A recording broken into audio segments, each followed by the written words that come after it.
YCP నాయకులపై మంత్రి Kollu Ravindra fire అయ్యారు. సాక్షాత్తు కలియుగ వెంకటేశ్వరునికే శటగోపం పెట్టారన్నారు. 60 లక్షల కిలోల నెయ్యిని వివిధ రకాల రసాయనాలు కలిపి తయారు చేస్తారని తెలిపారు. సుప్రీంకోర్టు విచారణ జరిపి కల్తీ నెయ్యి అని తేల్చి చెప్పిందన్నారు.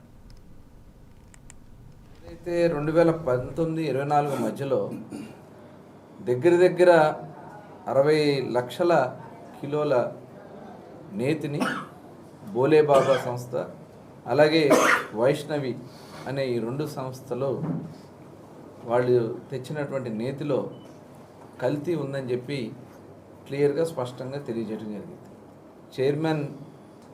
చైర్మన్ గారి పిఏ 25 రూపాయలు 1 కిలో నెయ్యికి అడిగారని, దాని నిమిత్తం కొంత అమౌంట్ కూడా కోట్లాది రూపాయలు అతని అకౌంట్లోకి వెళ్ళడం, కొంత హవాలా ద్వారా కూడా డబ్బులు ట్రాన్స్ఫర్ చేయటం, ఇవన్నీ కూడా క్లియర్గా వాళ్ళు ఇచ్చినటువంటి నివేదికలో స్పష్టంగా ఉంది.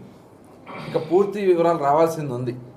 అయితే ఇప్పుడు ఇన్వాల్వ్ అయినటువంటి వాళ్ళ మీద చర్యలు తీసుకునే దానికోసం, బాధ్యుల మీద చర్యలు తీసుకునే దానికోసం రాష్ట్ర ప్రభుత్వం తరఫున ఒక కమిటీని ఏర్పాటు చేసి ఏ రకమైనటువంటి చర్యలు విడుదల తీసుకోవాలి. ఆల్రెడీ ఇప్పుడు సింఘాల్ గారిని అక్కడి నుంచి ఆయన రిమూవ్ చేయడం జరిగింది.